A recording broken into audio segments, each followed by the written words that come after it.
I followed Charlotte Mason's personal schedule for a week, and here is what I learned. My name is Joy, and I am a homeschool mom of 7 kids. So you can imagine that my day looked a little bit differently from Charlotte Mason when she was in her late 50s and 60s. That was when she was kind of in her prime at being at Ambleside there in England. She was the founder of the House of Education there. And what I found was Mason's day always was connected to the people that she was living with, and with the students, with the household staff, and also with the teachers. There were so many parts throughout the day that she would stop to either have meetings with people or do read alouds, and I just love that. So as I was thinking through how I could manage my home with 9 people living in it, and also try to adopt some of Mason's principles and really just the rhythm of her day, just what that would look like. So what I've done is I've included a link to the Charlotte Mason Poetry article that I used as the platform for really figuring out what Mason's day looked like. And she based her article on the story of Charlotte Mason. And I'm going to leave a link to the description below, but I have to give a huge shout out to Autumn Kern over at Common Mom for coming up with this idea to walk through a week of Mason's schedule and try to figure out how to incorporate some of those ideas into the day. So Autumn, thank you so much. I really loved it. So let's dig into the particulars of the Mason day. And what I had to figure out was, now she had times where she would read regularly throughout the day. She would take a break from her morning work and she would set aside some time. It was a very short amount of time, and read Punch, which was this kind of political satire. And then in the afternoon, she had 10 minutes of a classical read. And then there were 2 or 3 chunks of time in the afternoons when she was reading aloud. And so what I was able to do was look at my day and figure out what the rhythm was going to look like as far as the readings go. That was kind of the fun part. So what I ended up doing was, my family has been reading through Beowulf. I've been reading this to my kids a couple times a week at lunch. So I just took that time in the afternoon, that 10 minutes, and I just read, it probably gave me 3 pages of the poem, and it's like this short, just this is a page, and this is Middle English that I did not read. And I loved it. I got such further ahead in my reading than where I had been. And what I also found was doing 10 minutes a day from a harder book gave me something to think about that was really beautiful. I started to chew on some of the ideas and some of the phrases and some of the parts of the story just throughout the rest of my day. And this is probably my favorite epic poem that I've read so far. I just love the story, so highly recommend it. The translation I used is by Seamus Heaney. So in my morning chunk, I decided that that was going to be one of my read aloud times with my children. Now this is a break week, so we didn't have structured things going on in the morning. It was a lot more free form of a day. So I really, instead of taking what Mason did, she had a lot of her deep work between 9:30 and really 1 o'clock. And that is the time that I spend with my children, caring for them, playing with them, just doing things around the house, doing my work.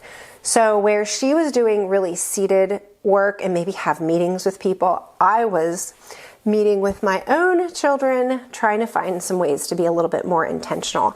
And that was so freeing to me to take what Mason was doing and go, okay, she's trying to get like the most important things done during that time. So I was able to set aside that time in the morning to play with my kids and really just be present with them. And I loved it. Now, the other thing I noticed about the morning was how late into the morning Mason really started her work. She didn't start her work until about 9:30. She would have had breakfast around 8, and I also decided to move my breakfast time to 8 o'clock. Now we have we're back on schedule, and we actually start breakfast regularly at 7:30, just because I'm an early riser, and that's the time that works best for me. And so I did need to keep my deep work for before the kids come up, because I wake up so early. I wake up on my own at like 4:30 or 5 a.m.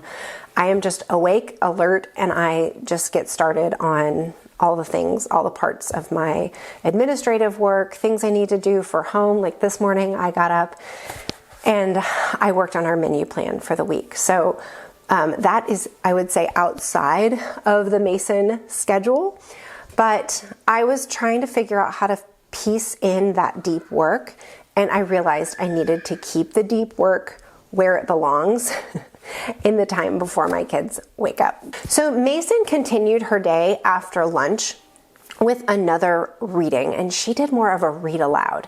And this was actually not a great time for us to do a read aloud. We do more of quiet time. So I was able to work through, I have 3 books that I'm working through right now.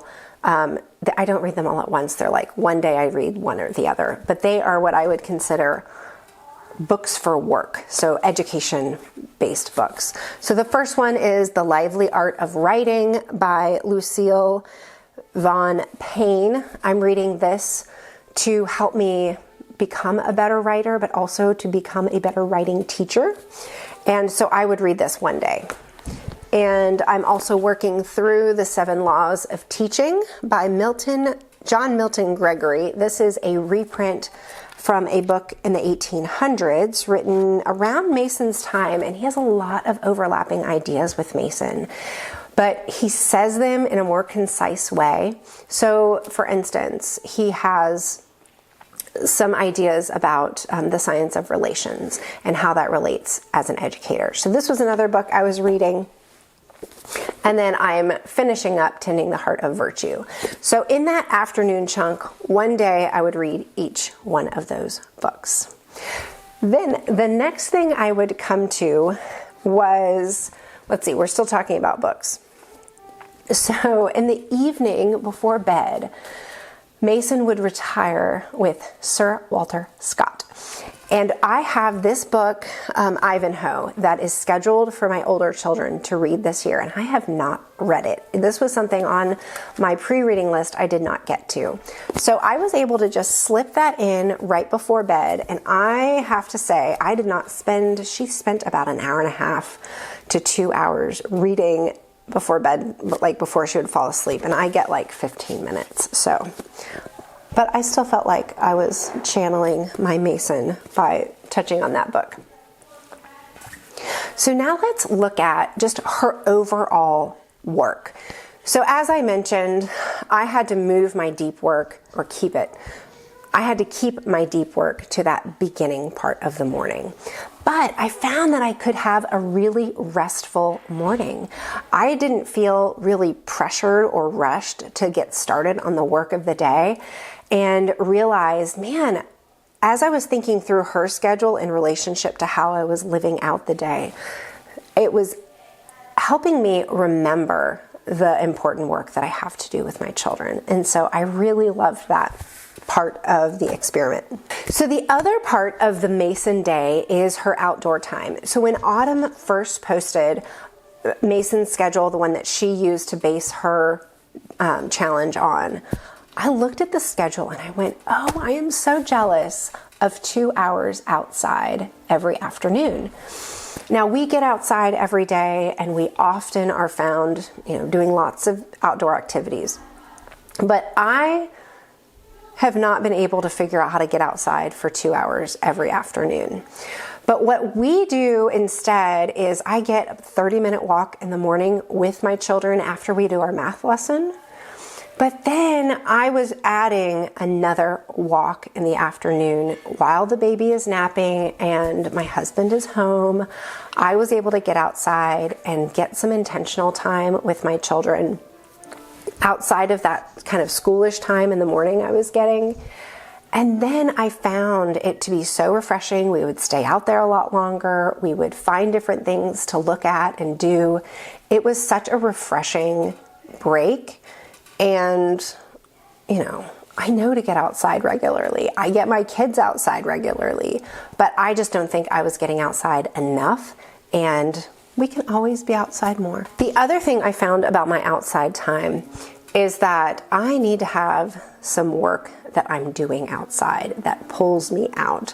So what we started to do with me being out there with the kids more frequently was started to talk about projects we wanted to work on, started to talk about fun things we could add to the yard. I started to look at my garden plans for the spring. So it really became an enriching time that I could set aside for thinking about my outdoor life instead of feeling like I was always just pining for it and not necessarily getting it to that full extent. The last part of the Mason day that I was fascinated by was her meal schedule. Now, Mason kept a cook and household staff because she was running a business, and because as she grew the business, it really required that she have all of that support. And of course, that was part of the culture of the time as well. They didn't have dishwashers yet. She did not own a vehicle. She continued having her driver take her out in her carriage each afternoon when she was too frail to walk. So just kind of gives you a sense of how she embraced, though she had wonder about all the technology and all the technological advances going on. When she passed away in 1923, she was still taking carriage rides with her driver driving her. So the meals at the House of Education, they're being prepared for by a cook. And of course, I am the cook in this household. And so I found that a lot of the time, so for instance, she had an hour block before supper from 6 to 7 that she would read aloud. I do not have that hour block from 6 to 7 that I can read aloud. And our dinners needed to come at an earlier hour. 5 or 6 is when our family usually eats dinner, and I was not able to push it down to the 7 o'clock hour, or else I would have had much screaming and gnashing of teeth. But I thought that was interesting that she was able to get that extra time in. So comparing my day to hers, I went, you know what? You're not in the kitchen. You're not doing this other type of work. And what it did was it really affirmed for me the work that God has set before me, the place, the time, just all of the work that He has given to me to do. I was able to think through, no, well, this is the right thing for me to do. It's right for me to be in the kitchen preparing a meal for my children and my family. Overall, I had a really great time trying on Mason's schedule, and there are a lot of pieces that I am going to keep in my daily rhythm. And one of them is 10 minutes with a classic in the afternoons. Another one is an afternoon walk, probably with my kiddos, and thinking through exactly what that's going to look like. And finally, just being more intentional with my days, really trying to think through each block of time that I have, especially my free time, and thinking about what I need to accomplish and what things I really need to give myself permission to do each day. Because things like doing my nature journal entry, taking time to paint, and practice piano, all of those things are really life-giving for me. And I want to make sure I incorporate them into my day. And often I will find that I let all of the urgent things get in the way. So when I can have a measured day, I find that I can also live at rest. So thanks so much for watching, and walk in rest, guys. See you next time.